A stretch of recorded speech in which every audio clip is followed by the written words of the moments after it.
Oh man, it's time to learn SolidCAM. So when you actually look at this video, look to the right, you'll see related files, and you'll actually see our dimension print, the setup sheet, the inspection documents, and everything that you're gonna need to follow along with this tutorial. So go ahead and download those now, and let's start learning CAM, baby. Boom. All right, so now we're on camera. And we are ready to go, and I'm excited. So we do some crazy parts of it. People always ask me, like, how did you become successful? And the truth is, it's because I'm a programmer. You can have 100 different programmers that program these CNC machines. You can have automation, you can have all of it, but nobody's gonna be exactly alike. You will be as good as your experience, as good as the head on your shoulders, how you think, and your mindset. So I've always looked at the machines as machines, and I've always figured out how to take every single tool path and make it go as fast as I can while still being safe. And in doing so, I've made companies incredible money. I've dropped manufacturing costs for huge companies. And when you scale that, you can do very well in industry. So people can look at programming and think, oh, it's just a machine and it's just a programmer and this, but they are completely wrong. Companies are competing against other companies. Some people have great programmers, and the programmer dictates the entire pace of the shop because that's how the machines run. That sets the tone for the speed on how the machines actually run and whether they make money or don't make money. It is so important. So when you learn how to program, when you learn how to be efficient, when you understand the variables, when I say variables, I mean the machine tool, the work holding, the material, the cam, the coolant. When you look at all of it and you take everything to the highest level, you can make incredible money in this trade. But if you don't actually care to figure it all out, if you don't put the work in, then you can make mediocre money in this trade. So for me, there was no choice. I was gonna take it to the highest level. I grew up boxing, I grew up competitive, and I walked into CNC machining and I just saw it, and I'm competitive in machining. A lot of people can talk about it, but at the end of the day, who's making money in the trade? Who's solving real problems and who is scaling it? Companies that have individuals that do that are the ones that are going to thrive. All right, we got the TITAN-1M right here. We're in SolidCAM. Dude, I love SolidCAM. SolidCAM is so good. So you can actually, as everybody probably already did, you were in SolidWorks and you actually designed your part and got everything all ready. So now that we have the part, I just brought it into the main page right here. I'm gonna simply hit new, come down to milling. So this is our new milling part. Create CAM part, external. So that's taken care of. This is taken care of. This directory right here, if you wanted to save it in a different place, you could actually browse and change it right here. Inch or metric, this is America, so we're gonna do inch right here, but to all my brothers and sisters over there in Europe and beyond, you guys would just hit metric right there. So I'll go ahead and okay this, boom. And there we go. So the first thing we're gonna do is actually set up our part. We're gonna set X, Y, and Z per the print, per how we drew the part, and we're actually gonna do it right here. So when I come over here and I go machines, this is where I'm gonna select my machines. I'm gonna click down here. On this one, I'm gonna go down to the X7 for the SILE, which is a 3-axis. I'm gonna hit that bad boy right there. And now we're simply gonna walk down and fill everything out. So I'm gonna come over here, we're gonna say coordinates, and then this is where I'm actually gonna set my X, Y, and Z coordinates. So our Mac, where basically it says 1, that'll be our G54, which will be our first fixture. When you flip it around, if you wanna do a G54 or G55, that would probably be 2 for the G55. But right now, we're gonna keep it at 1. I'm gonna say associate face. I'm just gonna click the top right here. Boom. Now you can see the X, Y, and Z has already been established right here. But if you actually look at our setup sheet, you'll see that the X is in the left, the Y is in the back, and the Z is on the top. So first thing, I'm gonna look at direction. Our direction's already good, but I'm just gonna come over here, I'm gonna select this face for X right here, and then it says origin. I'm just gonna zoom in. See, as soon as you come over here, you can actually see these lines that were created. See these lines right here? these lines right here, boom. So you see this little dot. I'm simply gonna click on that guy, and look, boom, my X, Y, and Z is top, left, and back. Perfect per our setup sheet. Now let's talk about that real quick. Why are we going left, back, and top? First off, let's think about the Y axis. Now, I always want my 0 to be on my dead jaw on the vise. When you look at a standard single station vise, you actually have a carrier jaw that's moving over here, and then you'll have your back jaw. Your back jaw is your dead jaw. That never moves. So if you're gonna have a 0 and you want to keep the 0 perfect and keep all your dimensions perfect, you want them coming off of the dead jaw. If you had a double vise, then the dead jaw would be in the center between two openings, and then you would have to strategically figure out where you wanted your zeros to be. For this part, we're going to the back jaw because 99% of vices out there are singular and they have a back dead jaw, okay? In a similar fashion, we're gonna do the same thing for X. We're gonna put a stop down low on the left side so tools don't hit it. We're gonna bring the raw material, we're gonna put it to the stop, and then we're gonna clamp it, and that is our dead stop right there. So that's why we have X left. If the stop was on the right, then I should put the 0 on the right, all right? Makes perfect sense. Now, a lot of people do Z different. Right? If you're 5-axis, if you're multi-axis, if you're doing different things, you look at the part and you figure out where your stability is, and you make strategic calculations on where you should bring your 0 from. But now, there's a lot of complexity in that, and that's not what we're talking about today. Today, we're doing a simple part. It's a rectangle part. We've already established our X and Y. Now, when it comes to Z, I'm gonna go off of a finished part. It makes perfect sense because the way I look at it, I think of when you're in material, you're in the danger zone. You're cutting. You can crash. You can like break tools. When you're above the part, you're in the air. Like think of it like the ocean. You got the top surface. When you're up in the air above the top surface, you can breathe, you have peace, there's no problem. But when you go below the surface, now it's danger time. Now you can't breathe. Now you know you need to have some concentration and figure out how to get back to that surface, right? Now when you look at your part, Z0 is top. It's the same thing like the ocean. Everything above it is safe. You can breathe. Like all good, unless you have some weird stop or something that you can hit. This is your safe zone. Now, so this is Z positive, more positive, more positive, more positive, okay? Now, this is Z negative. So you go negative 1 inch, 2 inch, 3 inch, 4 inch, and so on and so forth. So as you go below the surface, this is danger because you're in material, you're cutting material. You can't make any mistakes. If you move over, you're gonna break a tool. So that's why when it comes to 90% of the parts that I make, I go Z top, so I always know where I'm at. And it's an easy calculation too. If my Z was at the bottom and then I had to go calculate my tool is hitting the top and then it's actually going to submerge, I'd have to calculate all these numbers to know if I'm actually hitting the tolerance I'm supposed to be hitting. If I'm on the top, I simply go Z negative 0.5, Z negative 0.2. If I want to go 100 thousandths above the part, I just go Z 0.1. It makes perfect sense. All right, so now we've established our origin. I'm gonna go ahead and click OK, boom. It pops in back over here. Now, same thing, G54, 54, tool start level. That's basically the machine moves. It goes above the part to a safe zone. We got it at 5 inches right here. This is good. And then it kind of drops down before it starts feeding. And then that would be 1 inch. The bottom of the part is negative 0.75. So that's absolutely perfect right there. And then tool Z level goes up to 2 inch. So we're good right there. So I'm gonna click this. I'm gonna say okay. And this is basically just showing us what we just did. So I'm gonna click this guy right there, boom.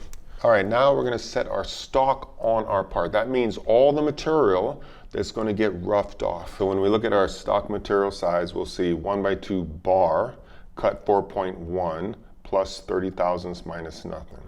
All right, so that is the raw material size that we're starting out with. If you actually look at the print, this is page 1 on our print, you see that we're at 1.9 and then we're at 4 inches. So 2 inches leaves 50 thousandths on each side of excess material that we need to cut off. At 4.1, when you subtract 4 inches, the same thing, that's 100 thousandths divided by 2, so that'd be 50 thousandths and 50 thousandths on each side.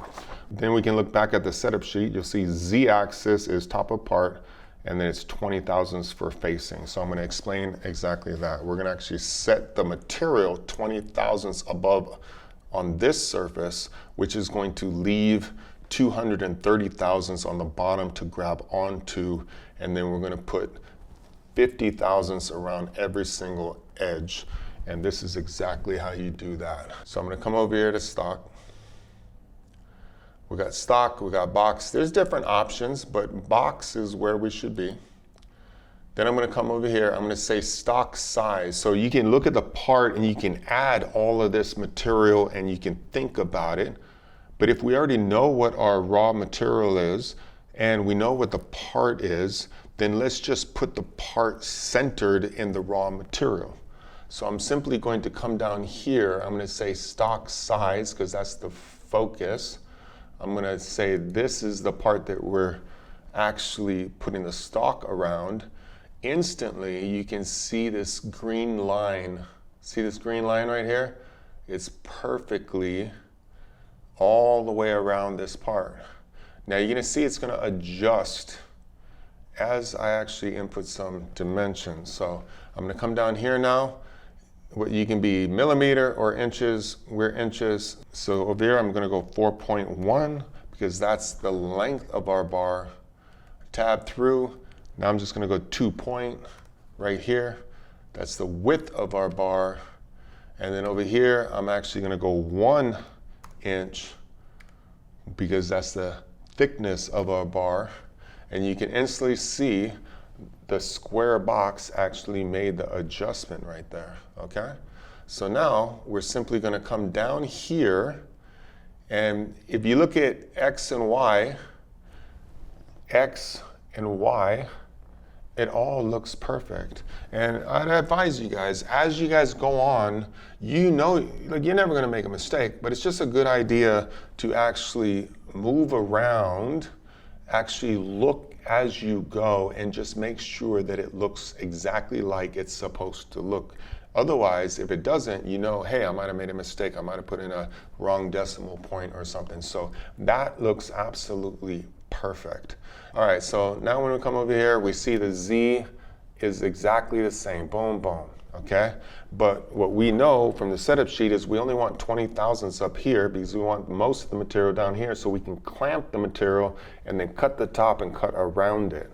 So we do that by simply coming over here. I'm going to click Z plus, and I'm going to change Z plus to 0.02, and I'm going to tab through it. So that looks like 20 thousandths, and that looks like 230 thousandths. So that looks absolutely perfect. All right. So the next thing we're going to do is simply we're going to create a 3D model over here. And you want to make sure you get this color. See the color that's around the box? We want to make sure that we get that color right there. Okay. So that looks great. And now I'm simply going to come up here. I'm going to hit the check mark. Boom. Okay. Now we can see that our coordinates, our stock, our target, everything is checked. Right now, I'm not really caring about the recognition. All right, when I'm working, I like it clean. So I'm going to go ahead and right click right here, and I'm going to get rid of the material. All right, so the box is still there. We're just not seeing it. All right, so now we're going to continue. We're going to drop down, drop down, drop down. When it comes to machine database, we're going to come over here. We're going to go global machine. Then as we step down even more, I'm going to come over here. I'm going to actually drop down to 6061. When it comes to the material, so you're using iMachining, and iMachining is going to look at the material, and it's going to look at the strength of the material, the type of the material, and it's going to like recommend speeds and feeds based on the material. So if it's plastic or aluminum, it's going to go fast, but then if it's steel or titanium, it's going to slow it down to a safe spot. So 6061 T6 aluminum is actually a standard annealed aluminum that breaks a good chip, and it's probably one of the most machined aluminums on the planet. When we actually went into the database, it wasn't there, so I actually just created it myself. And then what it really is looking for is the tensile strength. So I believe it was around 43,000 on the tensile strength. Go ahead and double check that number as it varies a little bit. But that's how I actually created that right there. And then when it comes to machining level, this is at a 3. So when you look at eye machining for SolidCAM, it'll actually be aggressive or not aggressive based on these numbers right here. So 3 would be middle of the road. If you went all the way down, that would be like getting after it much faster and stuff. So we'll leave it at 3, but we'll be able to make some adjustments. And one thing I'll say too is when you're using eye machining, especially for hard materials, it's great. Sometimes in aluminum, sometimes in like, plastic and soft materials, you just want to take the biggest cut as fast as you can. So there might be some other tool paths that are actually more efficient. But when it comes to steels and titaniums and figuring out how to keep your tool safe and just getting after it, eye machining is actually spectacular. All right, so everything right here looks perfect. I'm gonna actually come over here. I'm gonna click OK.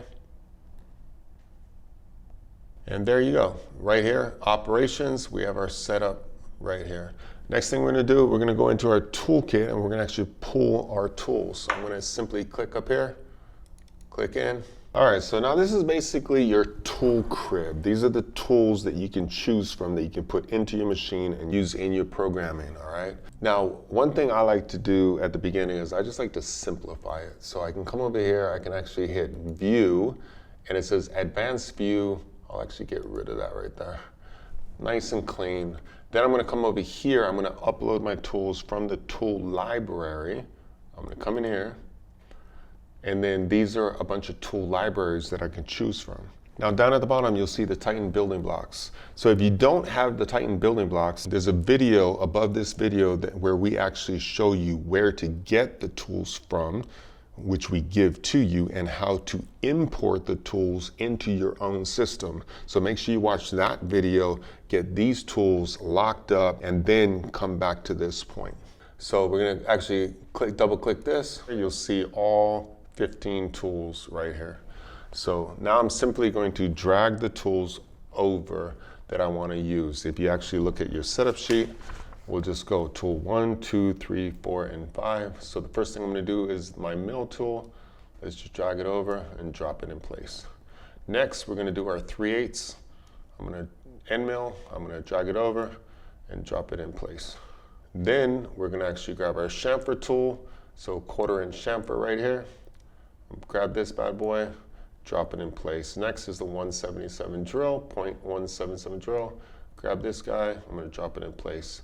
After that, we have the 1032 tap. Grab that, I'm gonna drop it in place. Then I'm gonna grab all of these tools. I'm gonna right-hand click.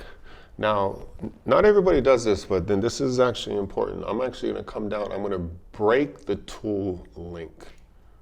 So by breaking the tool link, I've made it so all the speeds and feeds that are already allocated to each tool, I can actually adjust them to wherever I want. So why wouldn't you do that? Well, one would be if you had a big company and you had standard tools and you said, hey, for aluminum, this is an aggressive feed rate that we love and all jobs should be programmed to this feed rate. You would attach the feed rate to the tool, make everybody use that standard so that you could ensure efficiency in programming. For me, in this case, I set all the tool parameters down low because this is education and I don't want to go too crazy, okay? So I started off just with low numbers for safety reasons, but as we go through it, I'm just going to put the tools where I feel they're going to work best. And because I broke the link, I actually have the freedom to make those adjustments, all right? So make sense? So now when I come up here, I see I got 1, 3, 14, 10. So basically I'm gonna do the same thing. I'm just going to shift, grab all of these tools. I'm gonna right click. I'm gonna actually come down and I'm going to renumber the tools. I'm gonna hit one tool, and I'm gonna hit this guy, and now it says 1, 2, 3, 4, 5. It's in perfect sync. We got the face mill up here. It is the first tool that we're gonna use. One thing about SolidCAM, it actually knows the part well. It already understands where you're gonna wanna face it because it makes sense. You're gonna come right across the top. You're gonna take that 20 thousandths right there. But you have options. You can change it up. You know, you can go deeper if you wanted to, but right now it actually just makes sense. So when it comes to everything to do with the tool, everything is already listed right here. Everything looks great. We're face milling. So I'm gonna come over here. I'm gonna hit this guy right here. And then I'm simply gonna come in. I'm gonna look at where inches per minute right here. Sometimes you do inches per tooth, especially like inches per tooth would be like titanium. In titanium, it's like hard to machine. So when I look at the tooling specs, instead of me just saying, hey, I'm gonna run this at 100 inches per minute, meaning aluminum, I can just run it where I wanna run it. In titanium, I gotta be careful because the tools are expensive and I can just burn them out and break them. So then through experience, I'll know, hey, when I'm actually facing, I'm actually gonna go 0.0025 on my feet per tooth. It'll calculate based on how many teeth are on the cutter, and it'll automatically give you your feed rate. When it comes to the feed right here, I'm just gonna go 50 inches per minute, which is a nice little speed to just roll along that top. I'm gonna come over here. I'm not finishing. I mean, we're just doing one cut right here. So, and when it comes to Z, I'll just say 100 right there because we're gonna come off the material, and perfect. This would be your spindle rate. So on this one, I'm just gonna go 6,000 RPMs right here, and it's gonna finish at 6,000. So I'll just unclick this so that it equals the same. Where clockwise, machining is 3, but it doesn't really matter right here. Percentage, this would be kind of like when you're machining across and then you're out of the material and you want to come back faster. If I was running at 100 and I wanted to go 400 times faster, coming back to get back in position, this is where I'd actually do that. It actually doesn't even matter right here, so I'll just leave it alone. Up here, you can see turning and turret. I'll go over here. The only thing I really care about is that guy right there, flood coolant. All right, so I'm gonna actually come over here. I'm just gonna hit save and exit. Now everything is in my toolkit. I'm over here on setup. So there's a few ways to actually start my tool paths. I can come up here and just say face, or I can actually right click right here, say milling operation here, and then come all the way up here and hit face. So 2 different ways to do it. All right, now this is where I actually set my geometry, my tools, my levels, and all of it, okay? So I'm gonna click over here just to move my part. And we're gonna actually run a face mill right across it, okay? So geometry, this is our Mac. I'm gonna actually hit over here. So now it understands my part. It understands where Z0 is. It understands where the bottom of the part is, and it understands what a face mill is. So it actually makes it very easy. So the next thing I'm gonna do, I'm just gonna come over here. I'm gonna hit this guy, and then I'm gonna go select my tool here,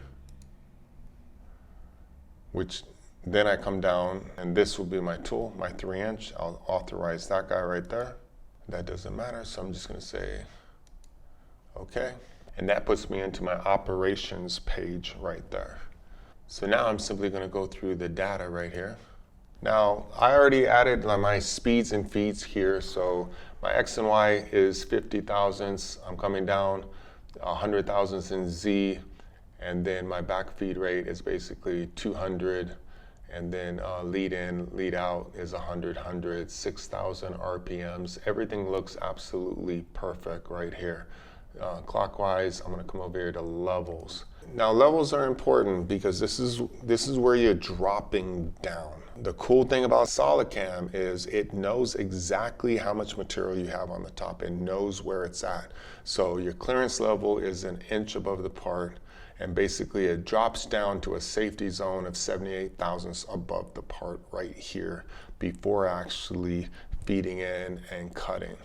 Now your upper level by stock is 20 thousandths above Z0 right there. And then when you look at top of target, you're basically saying you're facing 20 thousandths and then you're taking 20 thousandths off, which will cut it perfectly across the top. All right, so now let's go to technology. Technology right here, you can actually drop this down. There's different types of cuts you can make. What we want to do, because we have a 3-inch diameter on a 2-inch diameter, we want to simply come straight across. So I'm going to go one pass, boom, it will know to put it right in the center. All of this absolutely looks good right here. This is 10%, this is the extension right here as far as like where it comes down. So it says 10%. So if it's a 3-inch diameter, 10% would be like 0.300. That's a lot. We only have an excess of 50,000. So how about we actually go 5%, and that'll actually just make it about 150 thousandths off. So the 3-inch face mill will come down 150 thousandths off, come in, and then engage material, go off the part by 150 thousandths. Then you come over here, we'll go linking, boom. This big lead in is a waste of time, so I'll just hit 0 right there. And then we're not doing any lead in, lead outs or anything. It's just simply gonna come over here, go across, and then come up.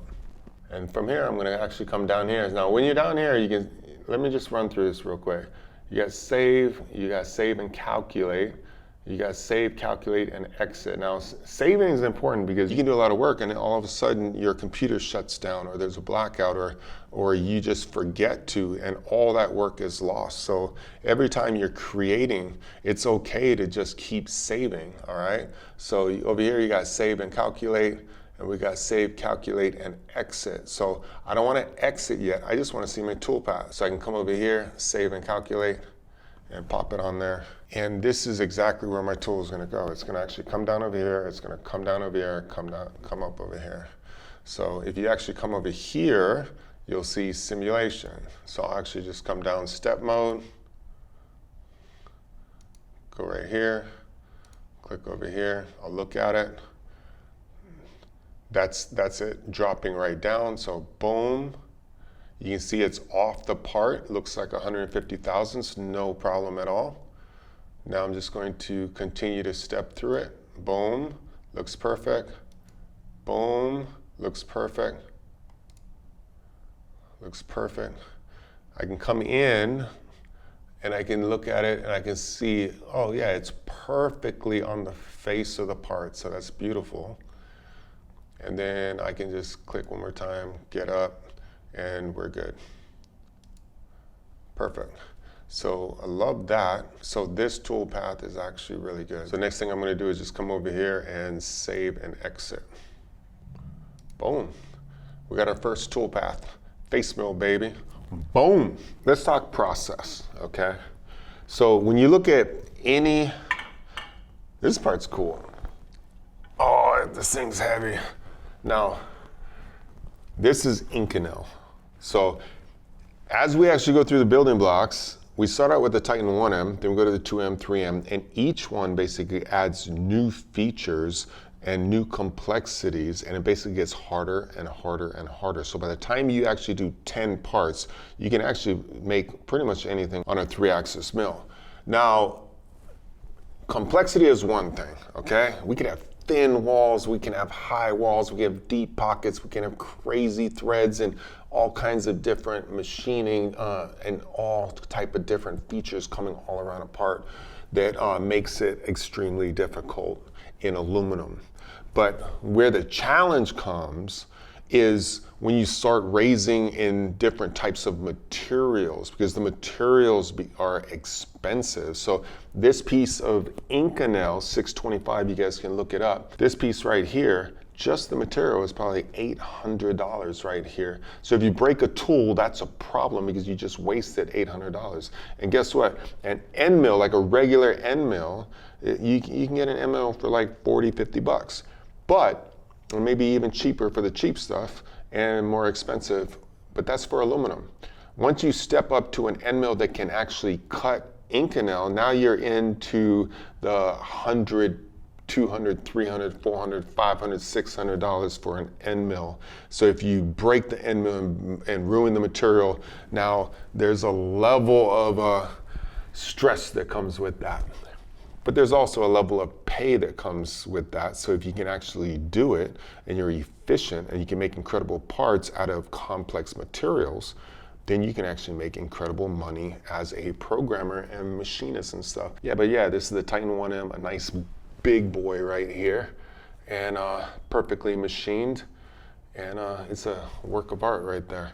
But it's because of the material and hitting all the tolerances in the material. So when you guys do the building blocks, the 1M through 10M, then you go to the fixture series, then you go to our Aerospace Academy. Go to a Titans of CNC, check out our Aerospace Academy, check out our Grinding Academy, check out our Swiss Machining Academy. There are so many different types of machines, and there are so many different crazy companies. Everything that is in this room, the cars outside, my phone, your phone, everything you sit on, sit under, play with, it's all been manufactured. And if it was molded, the mold was manufactured. And CNC machining is king of all of it. It is the highest level. Then you got robots and automation as a help to make it more efficient. But who programs the robots? Who creates the automation? Who has a head for it? Can one person run 6 machines? Then that person should make some money. So there are levels to the game, and we're just getting started, baby. All right, so let's actually continue the process right now. So we have the face mill that comes across the top. Now we're gonna come with the end mill, tool 2, 3/8 end mill. We're gonna actually rough everything out. We're gonna leave 5/1000ths on all surfaces. And then we're gonna actually come in and we're gonna finish the pocket. We're gonna finish the step on the side, and we're gonna finish all the walls. Then we're gonna use the chamfer to actually drop down with a drilling program and chamfer all the holes, boom, boom, boom. Then we're going to drill the holes, and then we're going to tap the holes, and then this side of the part will be complete. And there's a lot of different styles of roughing. So you can just go in there and do the pocket, you can do the outside, you can calculate in your head like how many tool paths you want. This is aluminum, so we can get after it. So, you know, there's a lot of different styles, but because I'm trying to show you the most efficient way and you're new to programming, I'm just gonna take you right into deep waters and show you eye machining. Let's have a little bit of fun, and then we'll test out some other tool paths to finish everything up. All right, so first thing I'm gonna do over here, I'm just going to right click this guy. I'm gonna go back up to add milling, come down to eye machining 3D, boom. So the first thing we see over here is, this is our target, so it already understands where the part is. So we'll simply go to the tool, we'll come over here and hit select. We'll go to tool 2, which is our 3/8 end mill, boom, right there. I'll just click this bad boy right here. And then we'll come over here and we'll hit tool. You can see, and then we'll double check everything. Everything looks good. We're gonna go to data. Now, first thing that I see here with data is we got locks on it, okay? Because that's eye machining. So when you actually look up in the upper right-hand corner, you can see the wizard, and I can actually come over here, I can turn it off or turn it on. If I turn it off, all of a sudden, the locks leave, and then I can actually go ahead and change the RPMs, the feed rate, so on and so forth, okay? But I actually wanna leave it on because I wanna show you some stuff. So right now, everything is by default. I'm not gonna worry about it. There's no way that I wanna have my RPMs at 2300. So I'll just come over here, I'll go to levels, I'll double check my levels. Now, with the face mill, we started up high, we came down, boom. Now we're getting into some of the smaller tools. The start level is at 1 inch, and during our setup, we already established that it's gonna come 1 inch above the part, but we don't wanna feed from there. So actually on the clearance, I'm just gonna come over here. I'm gonna put 0.1 right there. The 78, I'm not worried about.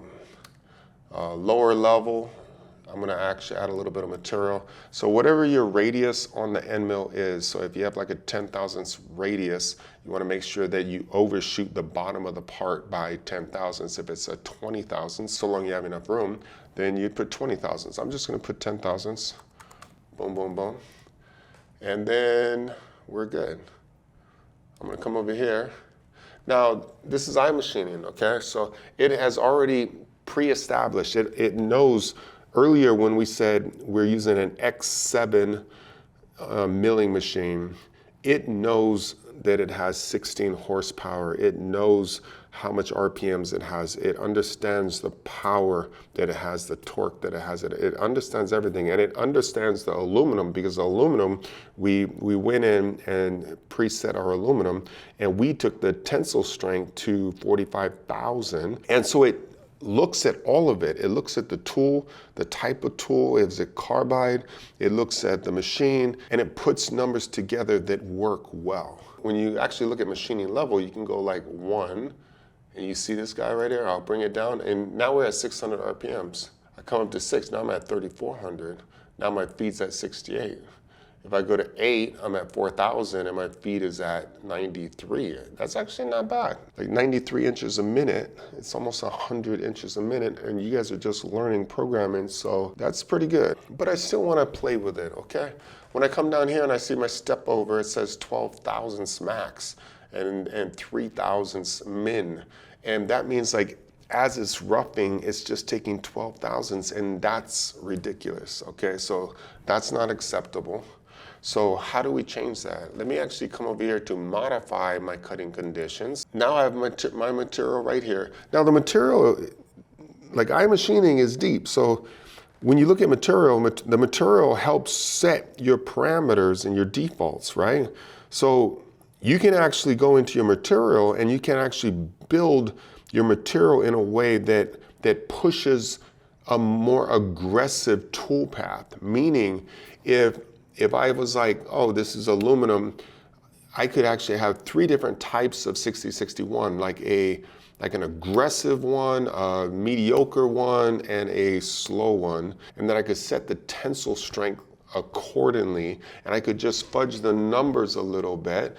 And then when I bring up the aggressive one, it would bring aggressive numbers over here. When I bring the slower one, you know, it would bring lower numbers and more conservative numbers. So there's a lot of things that you can learn about it to actually manipulate the numbers and stuff. And I'm not teaching you that today, but I just want you to know that it is deep. A lot of people get stuck here and they're like, I don't like it, but they don't understand it. And that's one of the biggest things here, okay?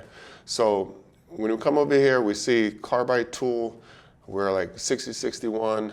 You also can go chip load, all right? So you can basically call out the thickness of the chip you want, and it will create a speed and an RPM and a feed rate that actually shaves off the chips, the pieces of aluminum, to the exact thickness that you're actually putting down here. So if you say, 3 thousandths, it's spinning fast and moving fast, 3 thousandths is nothing. But if you said 10 thousandths, that's a thicker chip. It's 20 thousandths is a thick chip. It's going to go through so fast because it's trying to just take big cuts, and to do that you got to be moving or spinning super slow and just moving in a way that produces that chip. But I'm gonna actually leave that alone, and then I'm gonna come down here and I'm gonna say, you know what, let's actually put this at 10,000, and instantly it gives me red, because it understands that that machine running at 10,000 isn't going to have the horsepower to actually make all of these numbers work. So I can come over here, back up. Then I'll come over here to cutting angle. I'll pop this guy in, and I'm just gonna put this up to like 57, which should be about a 10% cut. So we're down inside, we're roughing. All right, now I'm gonna come over here. I'm gonna go technology. I already have max cutting. It's already at 57 right there. I'm gonna save my walls. This is like, how much material do I wanna leave for my finish pass? So I'm gonna rough everything out, leaving 5 thousandths on the wall. So we'll go 005, 005 on the floor and the wall. I'm gonna helical down into the pocket over here. So my ramp angle, it puts it at 1.2. So each tool that you use, it'll in the data that comes with the tool, it will have a suggestion of like 0 to 1, or it can actually do a ramp of 4,000s, which would be very aggressive. So I think 1.2 is probably good. We can just go like 1.5. I'm not sure what type of tools you guys have, but that should not be a problem. And then Z clearance 3,000s. Boom, boom. Everything looks good. I'm just gonna double check. Tool, levels, boom, boom, boom, boom, okay, we'll come over here. Actually calculate it. And not bad, look at that. Looks pretty good. Now you have a few passes on the outside, like, but you know, it's barely. It actually looks like a very good cutting path right there. You can get all nice and close over here. You can look at it, just make sure, see how it's just above the surface. You can look inside, it helicals right here, comes down, and then it just starts moving, boom, boom, boom, boom, boom, all the way through. And nice cut, I like that cut right there, okay?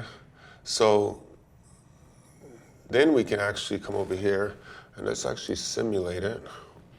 You can speed up the simulation right there, or you can slow it down. You can also step through the simulation. Nice, looks beautiful.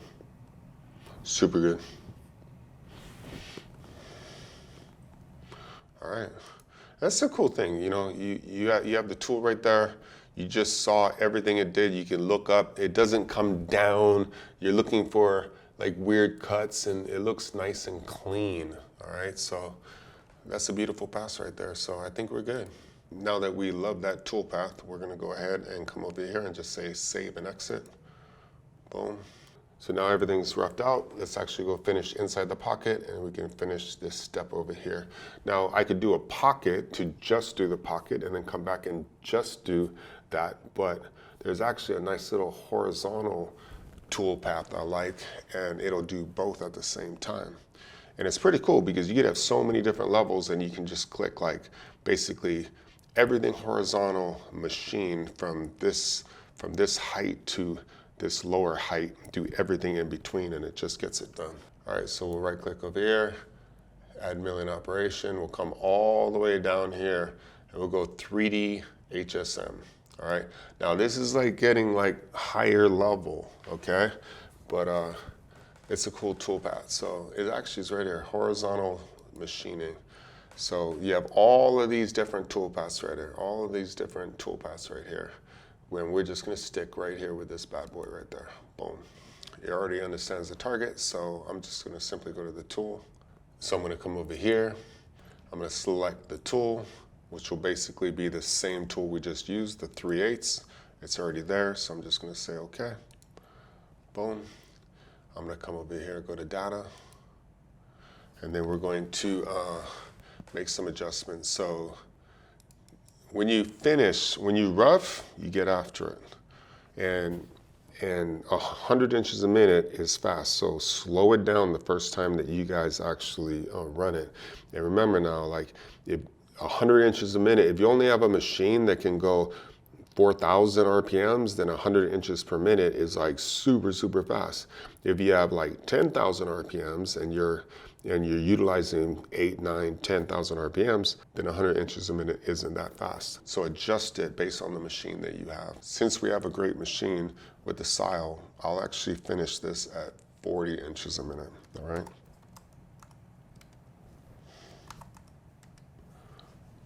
Rapid, and we'll go 9,000 over here. Nice, clockwise. That all looks good. I'm gonna come to boundaries. It already understands the boundaries, and I'm about to tell it where the surfaces are. So let's actually come over here. Now on these cuts, I'm gonna look at these cuts, and I don't wanna touch the material. So since I know I left 5 thousandths on the sides and on the bottom, and I only want to touch the bottom, I'm going to leave 10 thousandths here because I left 5. So if I leave 10, that keeps me 5 off the surface that I left on the walls. So I'm going to go 10. So when I come down inside, there's no way I'm going to touch the walls because I'll come back and clean those up afterwards. The floor is going to be 0. And then I got like min-max right here. All right, so when you come to the limits, that's where it's asking like, where is the height and the depth, the limits right there, where everything in between that has a flat surface, a horizontal surface, it's going to mill all of that. So I just have to hit that, give it a range. So I don't want it to be 0 because it'll cut the top right there. So I'll actually hit this guy. I'll actually come down here and grab the bottom. So I went down there and I clicked down here. It's -10. And that says, hey, we don't want to deal with the top, all right?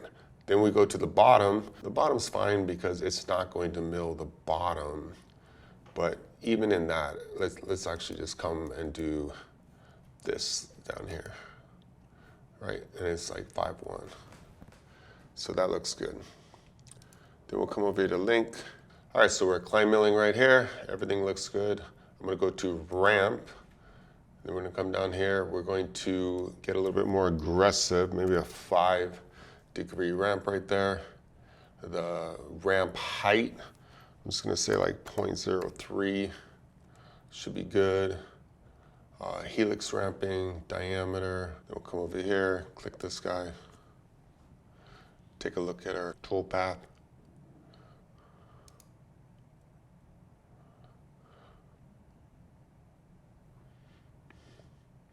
Actually looks pretty good right there. So you can see it did everything in here and it did everything right here.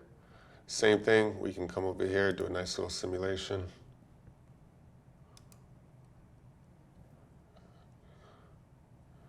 And then we can even slow it down if we want to.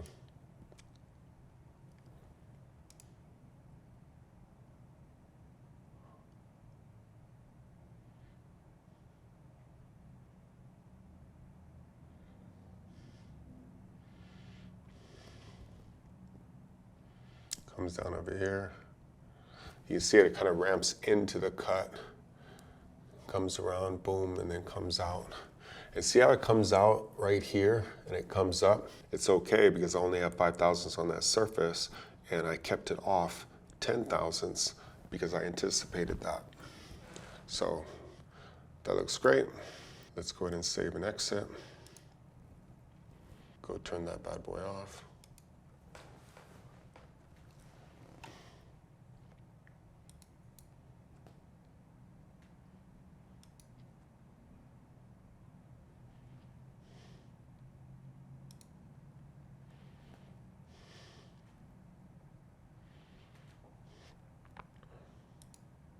It just wanted me to calculate it, so I'll go ahead and turn that back off. If you ever look at it and it doesn't look right, you can just come over here and turn the toolpaths back on, look at them. You can go back in, edit it, double check everything. If you don't like a lead in, just adjust it, change it, boom. And then, of course, I like keeping everything off, all good. All right, so now we have that bottom surface, we have this surface finished.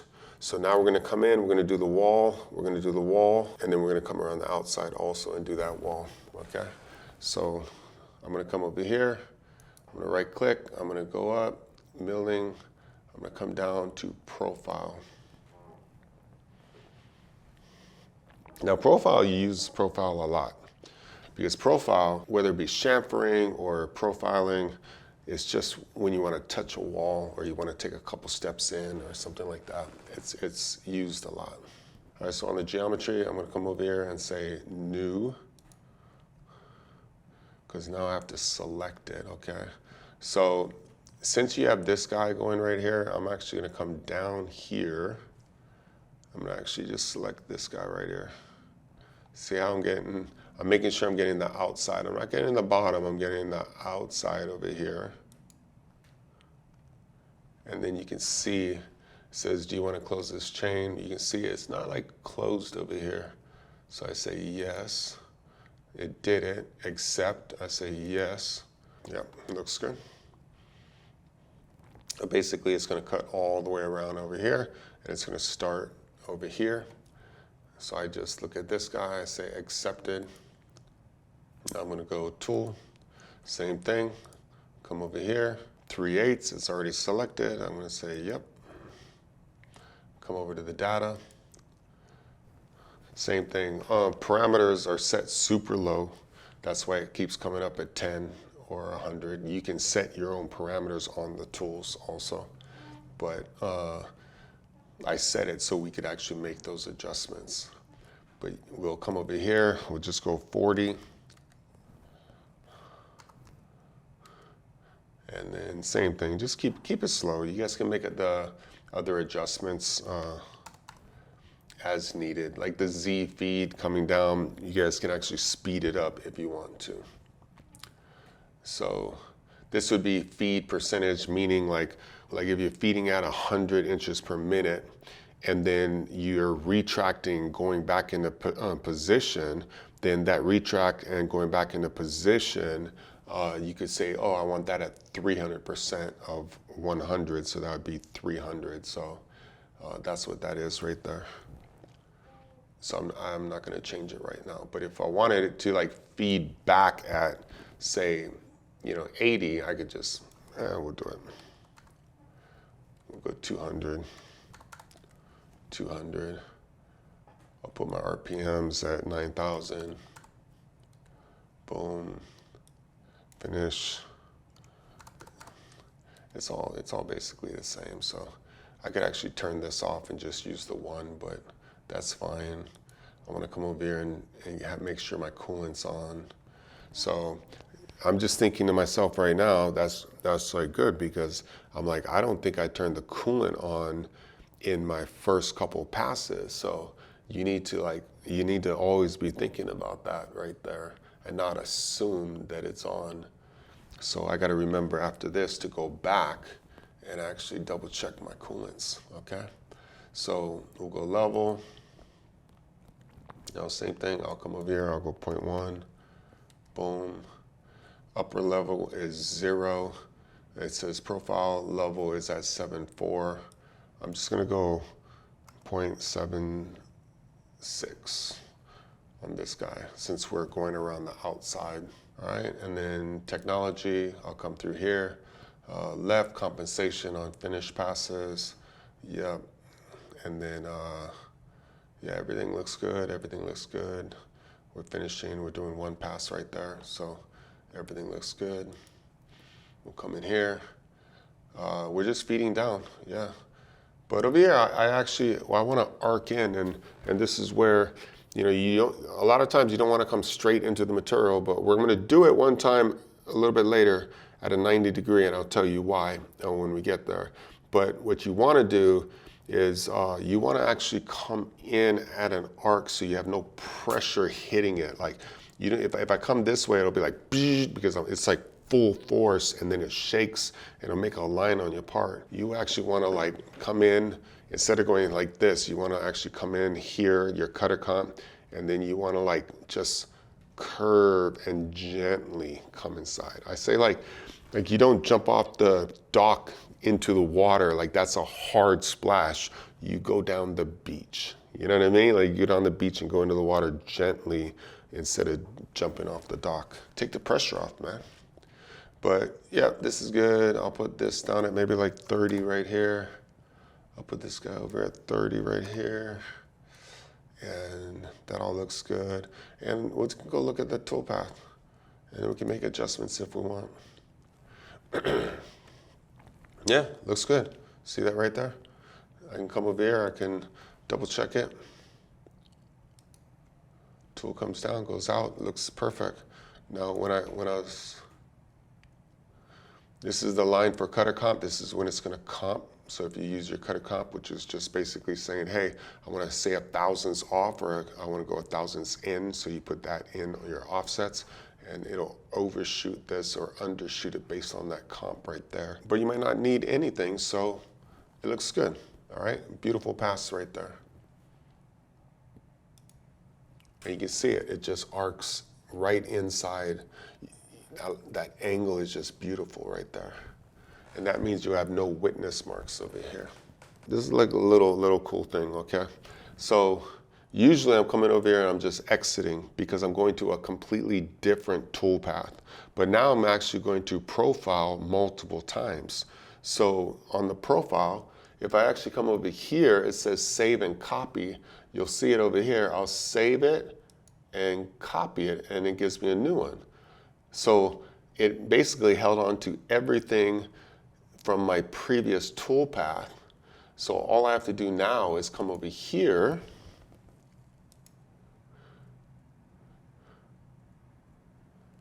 and I just have to select a new tool path. So I'm actually going to go in here. I actually want to start over here. This is like I don't want to start inside here. I want to actually come over here and start. So we'll just go right there. On the inside right there. Because then you're coming in here, you're coming out, there's nothing around it. It's a good spot. And then you're not going to leave a blemish or anything right there. So I'm going to say accept. Boom, looks good. Toolpath looks good. I got it right there on my chain. I'm going to come over here. Click over here so I can just move this bad boy around. Now, if you guys are looking at my 3D mouse, I mean, this is a bad boy right here. I love it. So you can, maybe you can see that right there, but 3D connections, they have like small ones, they got big ones. It basically, it's super sick. But I can't live without it. Barry is one of the best I've ever seen at programming and modeling, and he does everything with a simple mouse. And I was like, dude, you got to do one of these. And he's like, ah. And then I got him one, and he's like, ooh. And I'm like, bruh, I'm here to make you efficient, man. Come on, Barry, let's go. All right, so come over here. The tool's already set. We already know, like, everything's already dialed right here. Boom. Levels are already set. Because I actually created my chain inside here, it understands perfectly that my profile is at 0.5. Now, here's something that I just want to say. I like to actually ramp into a profile in Z, okay? Because I don't want to come down and like touch material and then move, because once you touch material, even if it's finished, there's a chance that it's going to like give you a little blemish, okay? And I actually talked to SolidCAM about that, and they actually have the ramp in a bunch of different toolpaths, but they didn't have it in profile. So if you're watching this, double check to see if they actually have it in there, because they're getting ready to put it in, and it's supposed to be in with the new release, and it'll be in there because I asked for it, and they actually are giving it to me. But you want to radius in, but radius in at a 3-dimensional, like coming down at the same time. So you just hit the material on all levels at the same time, so it doesn't abruptly hit the material and leave a mark. So that's how you make beautiful parts and beautiful finishes. But since we don't have that, I'm gonna just shoot shy. Since it's just going straight down and then moving in, I'm actually gonna take this guy, I'm gonna say like 0.488, okay? Because we know the bottom is at 500, so I'm just gonna shoot it shy by like 2 thousandths. Nobody will ever see it. You won't know anything. And 9.8. Ooh, I saw it. See, always double check it. But I put 8.8, but it's 9.8 right there. Okay, makes sense. And therefore, it'll just miss it and come back over here. Compensation, boom, boom, boom, everything, and everything's the same. Everything's the same. Everything is awesome. All right, so everything looks good. So I'm gonna come over here.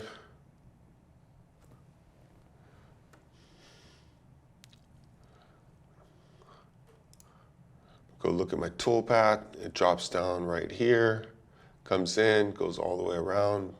Boom, boom, boom. Tool path looks absolutely beautiful. All right, so looks good, looks good. So now I'm just gonna come over here. I'm gonna do the same thing because now I'm gonna do one more over here. I'm gonna hit this bad boy right here, copy it again. All right, so I'm gonna go up to your geometry. Now we're gonna come over here and we're gonna finish this guy right here. Now we're gonna finish this step right here.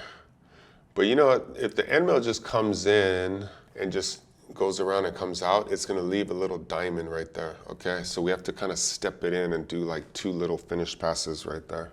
To actually select it, because I got this little thing down here, I'm gonna select it on the top up here.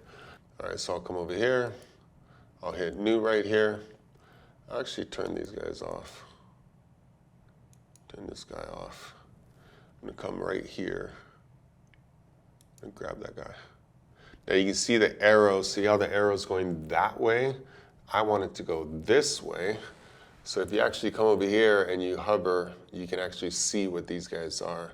Like change direction, F7, gives you like little prompts, reverse, boom. So I'm gonna go right here and watch, you'll see it change. I'll hit this and then it changes. And then I simply can go and hit this guy and just go boom, boom, boom, boom. See that? And that's the tool path I want. So then I just simply come over here and say, okay, that's what I want. And that's what my cut's gonna be right there, right? So then I come over here, go down to tool. We know everything is perfect because it was copied over. Go to levels, we got 0.1 right here. Now it thinks my depth is over here because this is what I actually clicked right here. So it's saying 10 thousandths, but I want to actually cut the entire surface down here at the real depth. And I'm not coming down into material, so I don't need to go 498. Now I'm just gonna go 0.5 right there. Boom. And this guy. So this all looks good right here. One way, boom. Coming down, we're finishing everything. Come down over here, this all looks good. And then I'm gonna come over here, I'm gonna actually say, I'm gonna go right here, and I'm simply gonna go 0.15, 0.15, that's gonna be my step over. Boom, boom, boom. I'm gonna go look back over here. That all looks good. Come back over here, let me see what the toolpath does. Boom, look at that. So come over here. So it comes in, does a pass, comes out, goes in, does a pass, comes out. Over here on my my finish pass right here, I'm just gonna say like 0.005. So then I'll have like one pass, and then it'll hit the wall, boom. And that'll make it stunning. Come down over here, look at it. Everything looks good. If I look inside here, you can see the little double up pass right there. Yeah, looks good, looks good. Beautiful. Love it. You can come over here, you can like take a look at it.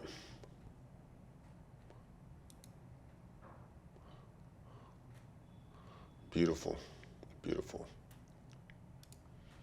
All right, I'll save and exit this guy. I'm gonna come over here. I'm just gonna let me just double check everything. I'm gonna go to the tool, look at the coolant. Ah, look at that coolant. I didn't turn the coolant on. But that's what you gotta do. You gotta remember as a programmer, you gotta be thinking, remember coolant, coolant, coolant. So turn the coolant on. Go ahead and grab this bad boy again. And then I'm simply going to come over here and exit. Now I'm gonna come over here, edit, tool, coolant. Ah, see? Come on, Titan. Get your stuff together. Boom.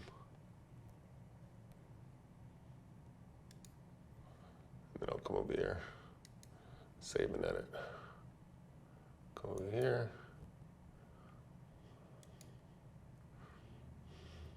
Tool, coolant, boom, save and edit. And then, I believe from here, I was all good. So come over here, coolant's on. All right, and then I saved everything, so all good. But, you know, when you program, you just have to think about everything. You got to double check everything because you want to catch your mistakes here. You don't want them to get out to the machine and then you start like taking a chance on crashing the machine. Or if the coolant didn't turn on and they just went after it, then all of a sudden, you know, you could have a tool coming in and just weld up on the material and have some problems. So I want to make sure that everything I do is perfect here so we can go out there and just have success. All right, so now we're just going to go through. We're going to chamfer, take care of the holes, drill and tap. Let's go start chamfering. I'm going to come up here, milling operation. I'm going to come down. I'm going to hit profile. Then I'm going to go up here. I'm going to hit this guy, come down to chamfer. And now I'm going to come down here. I'm going to hit this guy right here. And then I'll come over here. It says, do you want to close the chain? I say yes. Accept. I say yes. Now let me go over here. So it's important to know my arrow's going this way, so I'm going around this way. I'm climb milling. My arrow over here is going around this way, so I'm climb milling. So I say yes right there. Boom, so I'm chamfering both of them. You double check, make sure you're on the lower line down here, so it gives you your depth for the chamfer.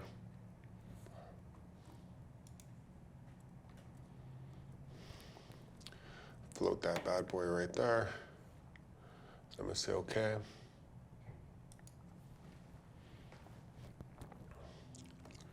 All right, now I'm gonna come over here, I'm gonna say tool.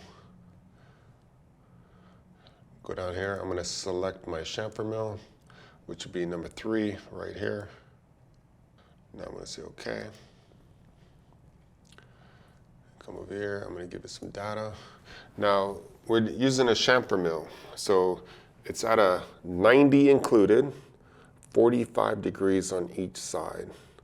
Now, the reason I like a 90 included is because I can use any part of the tool, and in my head, I can calculate it perfectly, because if I looked at it, like it's a 1/4 inch tool, but I'm just gonna use the tip of it, then I basically could say, you know what, it's a 1/4 inch, I'm just gonna use 100 thousandths. I'm gonna say it's 100 thousandths diameter. That means I split it in half and I go to the point, I go 50 thousandths over and 50 thousandths down, and then it's edge to edge with the material, and therefore anything beyond that would be the chamfer. So if I said, you know, 55 thousandths down, that would be a 5,000 chamfer, because my tip, my center is 50 thousandths off, it's 50 thousandths down, edge to edge, and then anything beyond that is a chamfer. If it was 52, it'd be a 2,000 chamfer. If it was 60, it'd be a 10,000 chamfer. It makes perfect sense, and I can calculate it in my head. So you have some chamfers that are like 82 degrees, right? Because if you actually have like a flathead screw, they're naturally like an 82 degrees. So some people, you know, use 82 degrees, but I just like 90 because it's easy to calculate for me. So the computer does it, but I always calculate everything in my head just to make sure that it all makes sense so I don't make a mistake. All right, so I'm gonna come over here. I think 50 thousandths is a nice little speed. I'll actually go 100 thousandths in Z down here. I'll come over here, I'll go 9,000, nice fast. We're only taking 10 thousandths, like it's such a nothing cut. but we want it to be beautiful. And we'll come over here and I'll just turn this off. It doesn't even matter. So spin rate, boom, boom. Remember to turn the coolant on. Boom, turn the coolant on. And then I'll come down here. Levels. It already says 10 thousandths. It already says 0. It already knows everything. I'm just going to take this guy and I'll say 0.1 right there so we're not like wasting too much time. That's beautiful right there. I'm going to go to this guy. Chamfer parameters, 50 thousandths right there. Okay. You can look over here, and when you hover over this, it shows you this, and it shows you the diameter right there. So I'm actually going to move that to 0.1, and then that looks perfect, okay? Now you come down, it's going one way, it's climb milling. There's no offsets, the step down. This is all beautiful, easy money. Come down here, link, we're feeding, we're arcing. I'll just make this like, I'll put this down at 30. I'll put this down at 30. Looks good. Boom, let me see what it looks like here. Nice. So when you look at a chamfer now, you see it, you see how it is right here, right? So you see it's lower and it's out and it's deeper, makes sense. So let's actually simulate it. And that way you guys, I'll slow it down a little bit just so you can like watch it now. It's so fast. Hold on one second. Okay, I'll slow it down even slower. Okay, now I'm gonna zoom in and you can come over here and you can see it right there? It looks perfect right there. So as you kind of come around, that's a great shot of it. So I'm double checking as I'm going, making sure that it's doing exactly what I want it to do. And that's what I was saying, like, it'll be like 100 thousandths, so half of that would be 50 thousandths. So it's programmed at center, 50 thousandths off, 50 thousandths down. And then you can see this looks longer than this because it has the extra 10 thousandths right there. Yeah, it looks beautiful. Looks beautiful. All right, so I'm gonna do another chamfer on the bottom level. So I'm gonna come over here and say save and copy. And then I'll come down over here and I'm gonna go geometry. Now on this one, it's a little different, okay? Now, watch this. This is actually pretty trick right there. So we're chamfering this down here, and there's a wall there, and there's a wall here, and the tool will hit that wall. If I try to chamfer it, the tool's gonna dig and pound right into that wall right there. So how do we actually do that?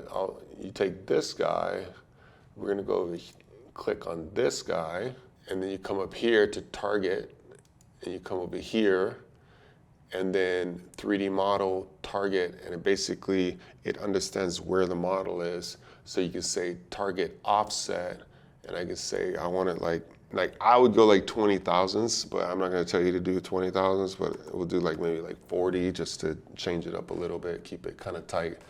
But that means like the tool's gonna come in, understand that the part's there, it's gonna keep it off by an offset of 20 thousandths or 40 thousandths right there, and then it'll come over here and come off without hitting the material. And yes, this is all good. This is all good because it's exactly the same stuff. Then we come over here. It's still at 10 thousandths, which is up here. So what I want to do is I want to come over here and I actually want to touch down here. And now it's 5.1. See that? So in this one, I'm simply going to, I'll actually click this guy right here. And then I'll say 10 thousandths right there. Then we come over here, technology. So this will all be basically exactly the same. Now you can trick it too. If I was in something small, I might say that the diameter, like it's a 1/4 inch tool, the diameter is 100 thousandths, and I'm using it right here. You're only using one point, like the chamfer mill, you're only using one point on it, and it's only cutting 10 thousandths. So if you made 1,000 parts, the entire tool is still good. There's only 10 thousandths of surface area that is worn. So as a programmer, change it up. So if you run one job, just say it's 100 thousandths. Another job, say it's 80 thousandths. Another job, say it's 140 thousandths. And so you're using different parts of the tool. And in this particular case, by going to a larger diameter that only has to cut a 10,000 chamfer, you're using the outside of the tool. Like if I was at the center and I came into the part, then if I was just using this part and I came in, I'd have all this overhang right here, right? And so I'd have to keep that overhang away from the part. But if I actually wasn't using the center, I actually was using it out here, then I wouldn't have that much overhang. Therefore, the tool could get closer to the material. Does that make sense? So in this particular case, I'm gonna actually change it up a little bit, and I'm gonna change my diameter right here, and I'm gonna make it 0.200, okay? Now watch what happens when I make it 200. Like it changes it. Boom, boom, boom. Link looks good. Now this guy right here, watch it. On this, I'm just gonna make this 0, okay? And I'm gonna come over here, I'm gonna make this 0, because I want it to lead straight in. And then I'm gonna come over here and I'm gonna like make that pass. Nice.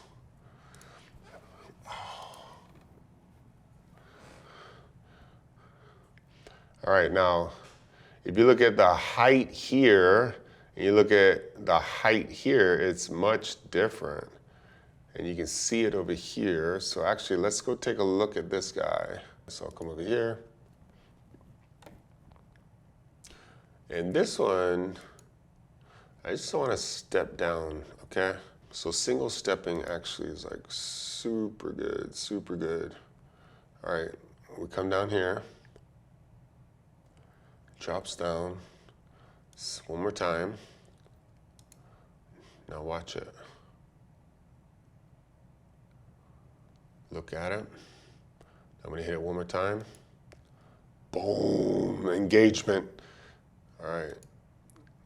Oh, look at that. See that gap right there? That's that 40 thousandths offset that we put in there.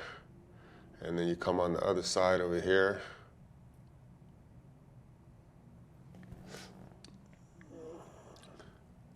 You can get all up inside. Ah, no. Sleep till Brooklyn. Oh. Beastie Boys. All right, come over here. It looks beautiful. See that? You see that? Now watch it. We'll stay looking at this guy. I'll click through. And I'll click out. Oh, it's a beautiful thing. It's a beautiful thing. Looks beautiful. Get rid of that bad boy. We're simply gonna come over here. We're gonna say save and exit. All right.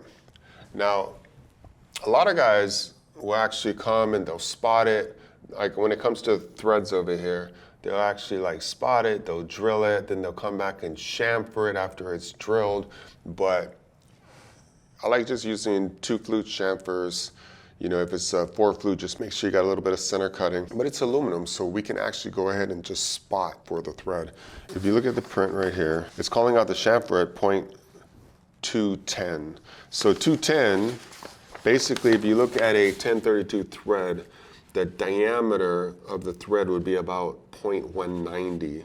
And what they say, like as a rule of thumb, is the chamfer, the lead-in, should be about 10% of the thread. Now it adjusts as you get to monster threads, right? So you could have like a thread that was like 2 feet in diameter and a super fine pitch, and you wouldn't want to have such a big chamfer on it. But when it comes to smaller threads, that's it. Run it about 10% and you should be good, unless the print calls out otherwise. If I look at the chamfer, I know that it's at a 45, so if I go down, if I want the diameter to be 210, then I'll go 105, so half of 210 is 0.105, and if I go 105 deep, it'll open up the diameter to 210. And with a chamfer, since it doesn't have like any deep flutes or anything to cut the chips, we'll actually do a G83, which is actually a peck drill, and we'll peck it down. Even though we're profiling and we have a chamfer, we're just going to fake it out and we're gonna say drill, okay? Drill, baby, drill. So I'm gonna come over here, I'm gonna actually come up, I'm gonna go operations, I'm gonna come down, I'm gonna go drilling. And then basically I just have to select all my holes that I want to drill. So I can come over here, boom. I'll grab this diameter, boom. Grab this guy, boom, boom, boom.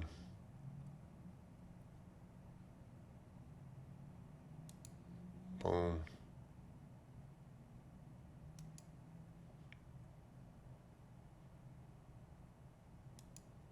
Boom. Just like that. Then I'll say okay. Then I'll come up here. I'll go get my tool. For a roll tap or a form tap that is a 1032, the drill for a roll tap is 177. I'm gonna hit this guy right here. And then I'm just going to double check everything. So over here, like chamfer tools are not made to drill. So let's just keep it kind of light, okay? I'm just gonna go say 15. Feed 15. It can go faster, but I'm gonna go feed 15. I'm gonna keep it to 9,000. And then that'll be good. Make sure, turn the coolant on. Boom, clockwise. Same thing, I'll come down here, 0.1. Boom. Come down here. Milling levels, drill depth right here.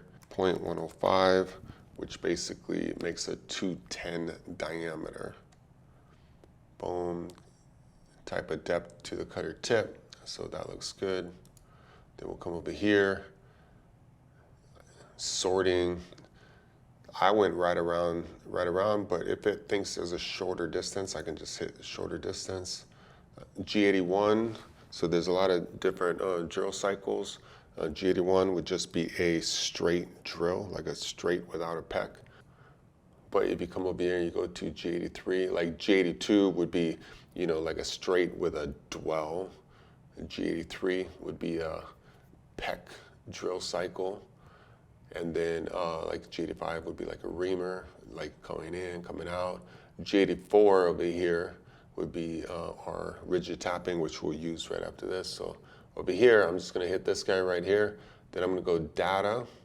I'm gonna come over here, and then on my retract, you can put different things. Because it's a chamfer, I'll put 30 thousandths just to keep it nice and safe, all right? So I'm gonna say 30 thousandths here. I'm gonna okay it. I'm gonna go back to my levels.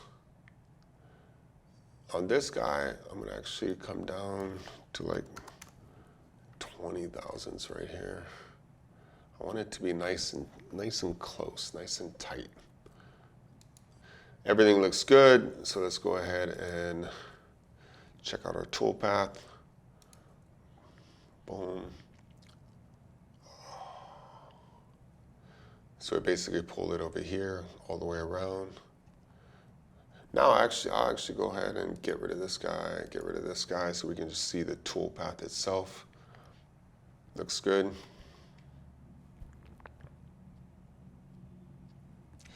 go ahead and simulate it.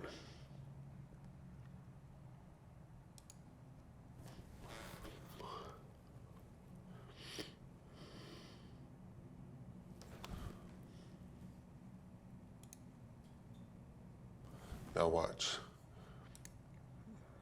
Let me come up. Let me actually look at the diameter that's in there. And let me step it, single step it.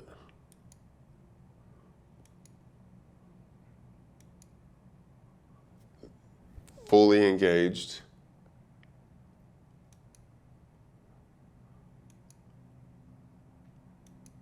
Fully out. Perfect. All right, so now we're in drilling, so I'm just gonna simply come over here. I'm gonna say save and copy. Go to the next one. It comes up. I'm gonna go to geometry. It's exactly the same. I'm gonna go to tool. I'm gonna go ahead and change it from the chamfer now to the drill. Drill, baby, drill. And we'll come down here. Boom. Come over here. On this one, I'll just go, let's just do 25 inches a minute. Now, 25 inches a minute is basically good for like a cobalt drill, high-speed steel drill. I don't know if you have carbide drills.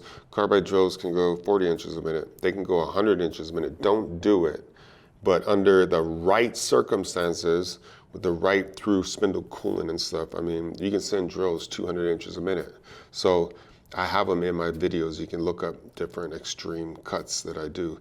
But for you guys learning, doing this part, 25 is actually like a decent bead rate. I'll go ahead and put this guy at 7,000 RPMs. And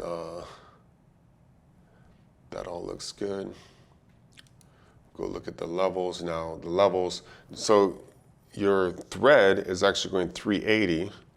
That means that the tap, because it has a lead on it, it actually needs to go at least 100 thousandths more. So I'll go 100 thousandths more. So that'd be 480, but I want the drill to go even beyond that. So 480, 580, and so I'll just say 600. So we'll just drill down 600 knowing that the thickness of the part is 750. So right here, I'll just go 0.6, boom. Cut taps, when using cut taps, it pushes, a lot of times it pushes the chip. Some pull a chip, but you gotta be careful and you gotta have a lot of room underneath that tap. So you gotta drill extra deep so that the tap doesn't break when it's pushing the chip. A roll tap just forms it. So realistically, the drill just 100 thousandths more would be fine. So now I'll just put it like 0.58, that'd be fine. And you won't have a problem, all right? I'll take the safety line back up to 0.1 because we want it to bring the chips out. So it's drilling, pulling the chips, drilling, pulling the chips. So that looks good. Technology looks good, but now we'll go data. We can go to a bigger actual feed rate now. I mean, a bigger PEC. So we'll go 0.1, so it goes 0.1, 0.2, 0.3, 0.4. And meaning Z depth, dung, dung, dung, all the way down. So that is it right there. And I'll say okay. And then I'll double check it. And it looks exactly the same as it did, the other one did. So I'll get rid of this one. I'll look at that. I'll come over here. I'll double check.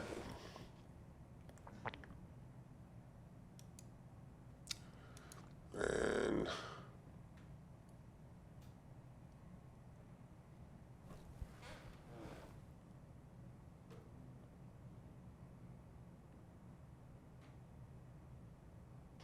so if you actually look over here, you can see how deep you're going.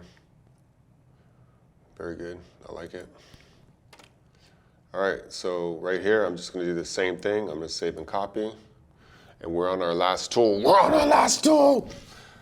Ooh, we've been spending some time together. Sorry for the long intro, but you know, for a lot of people, this is the first part they're ever programming. So I just wanted to give them a quick look at the shop and come in and show you that I'm actually taking this super serious. I used to do all the tutorials back in the day, and then you know, we just started getting bigger, and I'm running the business and just creating this crazy company and stuff. But I love teaching. I love you guys, and I just think it's the coolest thing. So coming back to actually spend time with you doing the tutorials to teach you the right way of programming, like, it's super cool. I'm gonna be meeting you guys. Make sure you guys say, what's up? I saw this SolidCAM video. You taught me how to actually do the TITAN-1M and stuff, because I love it. I love it, because we're like family. Boom. Programming changed my life, so I hope it also changes yours.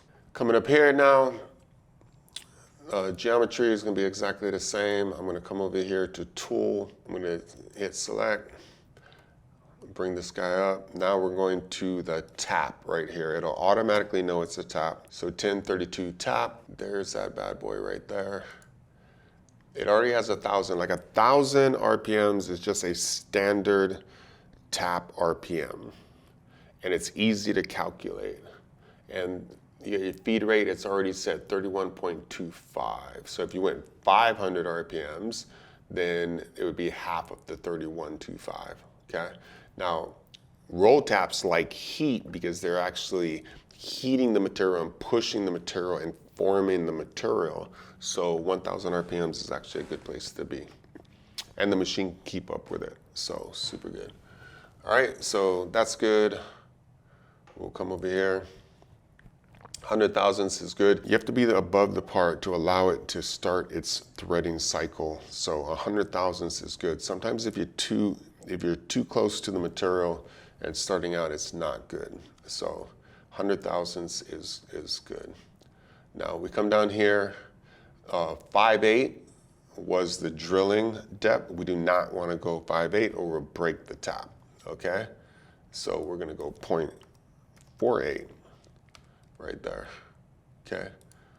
Double check my coolant. Oh, look at that, see? See? How did that happen? That means I gotta go double check the other one. See, I'll just go through and I'll just be like, wait, because I'm focused on teaching you guys.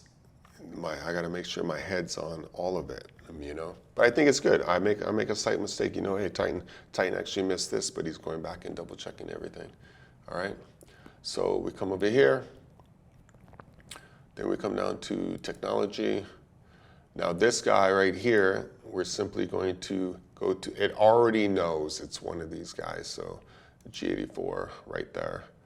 The data, like we're not doing anything, so just X out of there, so it should be good. So now I'll come over here. I'll get rid of this guy.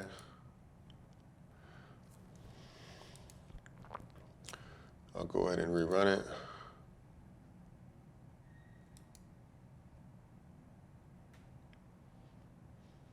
Looks good. Now, because I saw the red line, but I'll just come over here and I'll single step it. And then I'll single step it. It engages. I look at my Z over here. It says negative 0.480, so that's correct. And then I'll just single step it. I'll go over.